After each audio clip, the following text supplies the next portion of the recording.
Hello, welcome to another video. In this one, we're going to be doing some real limit MCQs from real AP exams. These MCQs are part of a larger set that the College Board released and that's publicly available. I'll link it in the description. But for now, we'll get started on this limit right here. So, first thing with any limit is to try direct substitution. So we'll try that here. So we'll say 1 minus cosine squared, and we're going to 0, so let's try to put in 2 times 0 here, over 0 squared. So that's a problem, right? Denominator is 0. Let's see, the numerator turns out to be, so this is just going to be a cosine 0, cosine squared 0, and all that is going to end up being 1. So we just get 0 over 0. So we have an indeterminate form here. So at this point, we sort of look more carefully at the limit and decide what to do from here. So I see a 1 and I see a cosine square. So that tells, my brain to consider this identity right here, which connects those two quantities. So, okay, now I see there's a 1 here and a 1 here. So the next step, natural step might be, let's just plug in 1. So let's plug in 1, and we'll plug in that value of the identity. Instead of 1, we'll say sine squared x plus cosine squared x minus cosine squared 2x all over x squared. Now, at the end of the day, we are trying to solve this problem here, but it looks like the step that we did actually made the problem worse, because now we have 3 trig terms, and it seems these two almost sort of cancel out, right? We have a cosine squared and a cosine squared, but the only reason that this in blue right here is not equal to 0 is this is x and that's a 2x. So what do? Well, the cosine squared 2x we can't change, that's part of the problem really. But this guy right here is what we plugged in. We plugged in an alternate form of 1. So maybe there's a different form of 1 that'll help us better than this current one. And the thing to realize is x isn't really special here. You just write identities with x because it's convenient and we all like to use the letter x, but we might as well use the letter smiley face, if that is a letter, if you want that to be a letter. And you can say that the smiley face is 2x, and this identity still works. So you can say sine squared x 2x plus cosine squared 2x equals 1. And the identity still works. Now, if this was a 2x, that would be really nice, right? Because then this guy can be 0 and completely cancel out. But we also have to make sure that this sign also has a 2x in it. And this is still a perfectly valid form of the number 1. So we're good.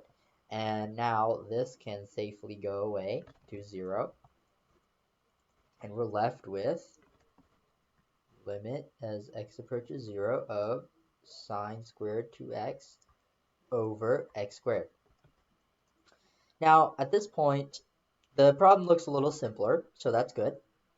But now, what do we do from here? Because even when we try direct substitution on this new limit, we get sine squared 0 over 0, which ends up just being 0 over 0. So it's another indeterminate form. Great. So we have more work to do. Well, the first thing is I see squared squared. So a natural sort of simplification step might be to, take that squared out. So we have sine 2x over x, all of that squared. And now that I've sort of written it like this limit right here is almost resembles a limit that I know. It almost resembles sine x over x.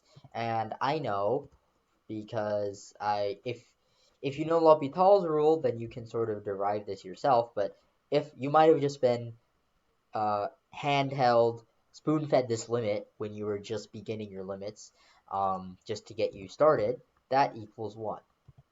So, but this isn't quite that limit. There's a 2x here, and there's an x here. So how can we sort of make sure that this argument and that are the same? Well, what we do is kind of a clever trick. So, which you do see in later in calculus, and you just say, well, we want all of this to be, after all, something, right? Maybe it's not x, perhaps it's like a u. So we say, like, I want this to be u, just a single u, not 2x, so we let u equal 2x. So that means that x is going to be u over 2. So, okay, now we have this relationship. So to write down the limit, all we do is we replace x with u over 2. And so we get limit u over 2 approaches 0.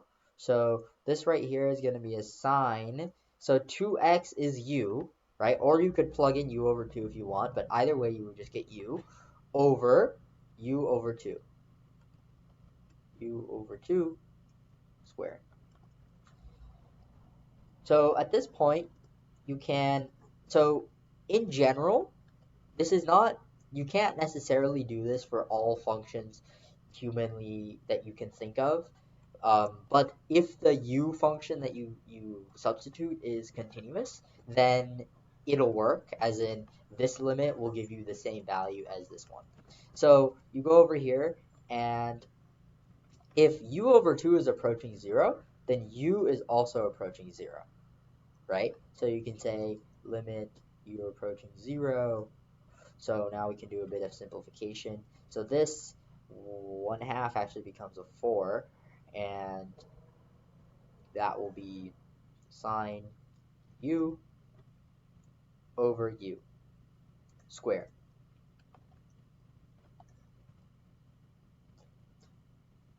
So again, this is a little bit hand wavy for sure, but in general, if this function is continuous, then you should be safe to do that, this kind of thing. So you have this right here, and now this is a familiar limit, but the limit still needs to get inside, right? Make sure that even if you're not writing down all of these steps, that you're at least considering them in your head, like, you know, this step of the limit coming inside. And the reason I'm saying that is because sometimes the limit can't come inside the function like this. If the function isn't continuous, then maybe this step is wrong.